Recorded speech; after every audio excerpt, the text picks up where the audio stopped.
امریکی صدر کا ایران کی توانائی کی تنصیبات پر 10 روز کے لیے حملے روکنے کا اعلان۔ Social media platform Truth Social پر جاری بیان میں ٹرمپ نے کہا، فیصلہ ایرانی حکومت کی درخواست پر کیا، حملے 6 اپریل کی شام تک نہیں کیے جائیں گے۔ ایران کے ساتھ جاری مذاکرات مثبت سمت میں آگے بڑھ رہے ہیں، حالات اس کے برعکس نہیں جیسے کہ بعض میڈیا رپورٹس میں دعویٰ کیا جا رہا ہے۔ غلط معلومات پھیلائی جا رہی ہے۔ کابینہ اجلاس سے خطاب کرتے ہوئے امریکی صدر نے کہا، ایران معاہدے کے لیے بھیک مانگ رہا ہے، امریکہ کے ساتھ ڈیل چاہتا ہے۔ ایرانی مذاکرات کار بہت عجیب اور ذہین ہیں۔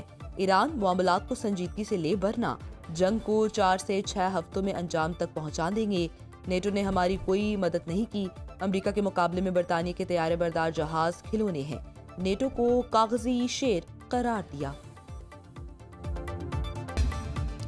ایران نے 15 نکاتی امریکی تجاویز کا باضابطہ جواب بھجوا دیا۔ ایرانی میڈیا کے مطابق ایران اب امریکہ کے رد عمل کا انتظار کر رہا ہے۔ ایران نے ثالثوں کے ذریعے گزشتہ رات تجاویز کا جواب بھجوایا۔ ایک ایرانی عہدیدار کے حوالے سے ایرانی میڈیا کا کہنا ہے کہ پاکستان کے ذریعے ملنے والی امریکی تجاویز کا تفصیلی جائزہ لیا گیا۔ ایران کا ماننا ہے کہ امریکی تجاویز یک طرفہ اور غیر منصفانہ ہیں، جن میں صرف امریکہ اور اسرائیلی مفادات کا تحفظ کیا گیا ہے۔ ایرانی عہدیدار کے مطابق پاکستان اور ترکیہ امریکہ اور ایران کو قریب لانے کی کوشش کر رہے ہیں۔ سفارتکاری کا عمل رکا نہیں۔ امریکہ حقیقت پسندی کا مظاہرہ کرے تو راستہ نکالا جا سکتا ہے۔ ایران کے ساتھ جنگ بندی میں پاکستان ثالث کا کردار ادا کر رہا ہے۔ امریکی صدر کے خصوصی مشیر اسٹیو وٹکاف کی تصدیق۔ کابینہ اجلاس کو بریفنگ دیتے ہوئے اسٹیو وٹکاف نے بتایا کہ امریکی خارجہ پالیسی ٹیم نے 15 نکاتی امن تجاویز پاکستان کے ذریعے ایران کو پہنچائیں۔ ایران کے ساتھ مثبت بات چیت سہولت کاروں کے ذریعے جاری ہے۔ معاملے کی حساسیت کی وجہ سے اس کی تفصیلات نہیں بتائی جا سکتی۔ امریکی وزیر خارجہ مارکو روبیو نے ٹرمپ کی تعریفوں کے پل باندھ دیے۔ مارکو روبیو نے کہا، ایران کا مقابلہ کرنے پر دنیا کو امریکی صدر کا شکر گزار ہونا چاہیے۔ ایران کے پاس ایٹمی ہتھیار ہوتے تو وہ لاکھوں امریکیوں کو مار دیتا۔ ایران کا میزائل پروگرام خطے اور دنیا کے لیے خطرہ ہے۔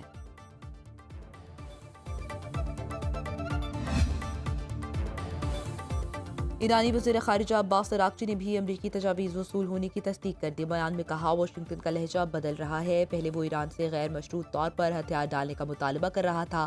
بدلتا امریکی لہجہ اس کی جانب سے شکست کا اعتراف ہے۔ سرکاری ٹی وی کو انٹرویو میں کہا، امریکہ اپنے جنگی مقاصد میں ناکام ہو چکا۔ اس کی اولین ترجیح اسرائیل کی سیکیورٹی ہے۔ واشنگٹن اسرائیل کی خاطر ہر حد تک جانے کو تیار ہے۔ خطے میں امریکی اڈے تل ابیب کے تحفظ کے لیے قائم کیے گئے۔ ایرانی وزیر خارجہ نے کہا ہے، ہم نے چین، روس، پاکستان، بھارت اور عراق جیسے دوست ممالک کے جہازوں کو آبنائے ہرمز سے گزرنے کی اجازت دی، لیکن ہم اپنے دشمنوں کو آبنائے ہرمز سے گزرنے کی اجازت نہیں دیں گے۔ صدر آصف علی زرداری کی زیر صدارت اعلیٰ سطح مشاورتی اجلاس وزیر اعظم شہباز شریف، فیلڈ مارشل عاصم منیر، بلاول بھٹو، اسحاق ڈار، محسن نقوی اور دیگر کی شرکت۔ خطے کی سیکیورٹی صورتحال زیر غور آئی۔ پاکستانی قیادت کا امن کے لیے سفارتی کوششیں جاری رکھنے پر اتفاق۔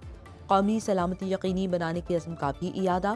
تیل اور گیس کی فراہمی میں ممکنہ رکاوٹوں اور پیٹرولیم مصنوعات کی بڑھتی قیمتوں کے تناظر میں ملک کی معاشی اور توانائی صورتحال پر غور کیا گیا۔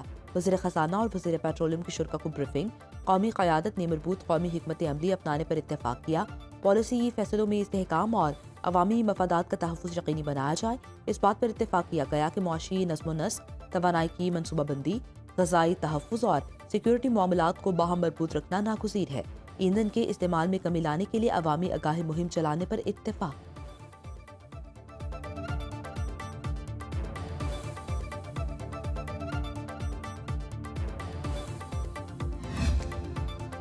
صدر مملکت آصف علی زرداری اور وزیر اعظم شہباز شریف کی ملاقات۔ پاکستان کی جانب سے ممکنہ مذاکرات کی میزبانی کے حوالے سے امور زیر غور۔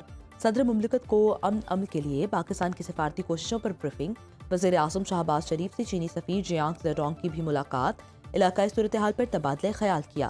وزیر اعظم نے علاقائی کشیدگی میں کمی اور استحکام کو فروغ دینے میں پاکستان کے تعمیری کردار کو اجاگر کیا۔ وزیر اعظم شہباز شریف کا مختصر دورہ کراچی۔ شہری رحمان سے ان کی بیٹی کی وفات پر تعزیت کی۔ وزیر اعظم نے ایم کیو ایم کے وفد خالد مقبول صدیقی، مصطفیٰ کمال اور فاروق ستار سے اہم ملاقاتیں کی۔ متحدہ کے وفد نے وزیر اعظم سے سیاسی، معاشی صورتحال اور 28ویں ترمیم کے حوالے سے تبادلہ خیال کیا۔ وزیر اعظم نے فریال تالپور کے گھر جا کر ان کی بیٹی کی شادی کی مبارکباد بھی دی۔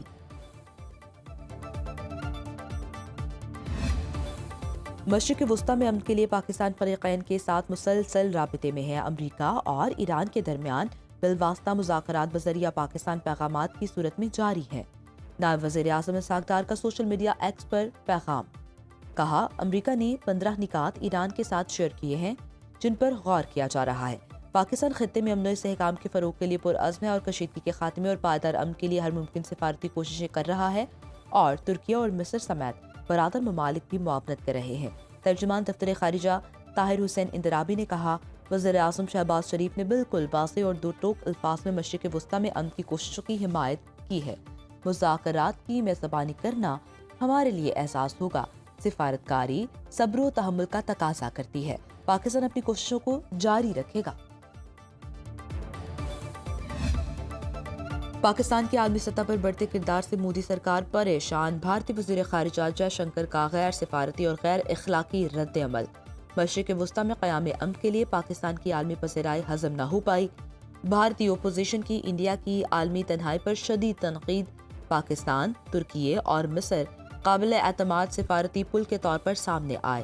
بھارت کے مکمل نظر انداز ہونے پر جے شنکر کی اعلیٰ سطح کے سفارتی اجلاس میں غیر سفارتی زبان کا استعمال بھارت نے شدید مایوسی اور اخلاقی دیوالیہ پن کا کھلا اعتراف کر لیا۔ ایران، چین، یورپ، امریکہ، مشرق وسطی اور پوری دنیا میں پاکستان کے مثبت کردار کی تعریف۔ اسرائیل کا پاسداران انقلاب کی نیوی کے سربراہ کو شہید کرنے کا دعویٰ۔ اسرائیلی میڈیا کے مطابق علی رضا تنگسیری کو بندر عباس میں نشانہ بنایا گیا۔ ایرانی فوج کے ترجمان کا خلیجی ریاستوں کو امریکی فوجیوں کو اڈوں سے نکالنے کا مشورہ۔ روسی میڈیا کے مطابق ترجمان نے کہا، خلیجی ریاستوں سے امریکیوں کو نہ نکالا تو مزید نقصان پہنچائیں گے۔ امریکی فوجیوں کا تعاقب کر رہے ہیں جو بھاگ گئے اور ہوٹلز میں چھپے ہیں۔ ایران نے ثابت کر دیا کہ امریکہ F-35 طیارہ اب محفوظ نہیں، اب مائع ہرمز اب پہلے جیسا نہیں رہے گا۔ امریکہ اور اسرائیل کی ایران پر حملے جاری، مشہد میں دھماکے، کمال شہر میں رہائشی عمارت پر میزائل لگنے سے 18 افراد زخمی۔ اسرائیل کی جنوبی لبنان میں دہشت گرد کارروائیاں، 5 افراد شہید، متعدد زخمی۔ حزب اللہ اور صہیونی فوج کے درمیان جھڑپ میں 3 اسرائیلی فوجی ہلاک، 1 زخمی۔ شمالی اسرائیل پر حزب اللہ کا راکٹ حملہ، 1 اسرائیلی شہری ہلاک ہو گیا۔ ایرانی میڈیا کے مطابق ایران پر امریکی اور اسرائیلی حملوں میں شہادتوں کی تعداد 1937 ہو گئی، 24,800 افراد زخمی ہو چکے، 30 لاکھ افراد نقل مکانی پر مجبور۔ خلیجی ممالک پر ایرانی حملے بین الاقوامی قوانین اور اقوام متحدہ کے منشور کی کھلی خلاف ورزی ہیں۔ خلیجی ممالک اور ریاستیں کسی تنازع کا حصہ نہیں۔ پاکستان میں تعینات سعودی سفیر نواف بن سعید المالکی کا ویڈیو پیغام، کہا افسوسناک حملوں کے نتیجے میں بے گناہ شہریوں کی اموات ہوئی، رہائشی علاقوں، اہم شہری تنصیبات، تجارتی مراکز اور ایئرپورٹس کو نشانہ بنایا گیا۔ ایرانی حملوں کے خطرات عالمی معاشی شرک اب مائع ہرمز تک پھیل چکے ہیں۔ ایرانی اقدامات سے تنازع اب علاقائی نہیں بلکہ عالمی بن چکا ہے۔ ان حملوں نے عوام کی زندگیوں، امن و استحکام اور ترقی کا راستہ روکا۔ خطے کا استحکام اور امن مشترکہ ذمہ داری ہے۔ سعودی عرب علاقائی استحکام کے لیے پاکستان کی کوششوں کو قدر کی نگاہ سے دیکھتا ہے۔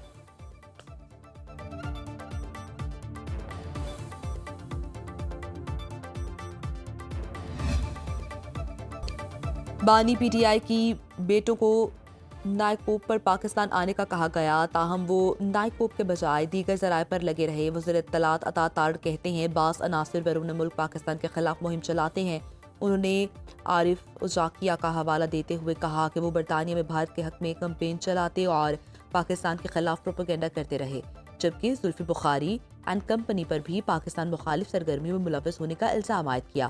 پی ٹی آئی کے سوشل میڈیا اکاؤنٹ سے اسرائیل کی مذمت نظر نہیں آئی۔ یہ لوگ پاکستان کے خلاف جیتنی سازش کریں گے، پاکستان اتنا ہی اوپر جائے گا۔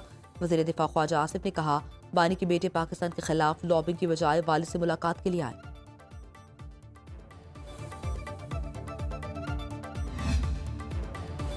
تحریک انصاف کے سینئر رہنما مراد سعید سندھ کی نشست سے نااہل۔ مراد سعید کو دہشت گردی عدالت راولپنڈی سے 10 سال قید کی سزا سنائی گئی۔ الیکشن کمیشن نے مراد سعید کو ڈی نوٹیفائی کر دیا۔ مراد سعید کی سینٹ نشست خالی قرار دے دی گئی۔ مراد سعید خیبر پختونخوا سے جنرل نشست پر سینیٹر منتخب ہوئے تھے۔ الیکشن کمیشن نے مراد سعید کی نااہلی کا نوٹیفیکیشن جاری کر دیا۔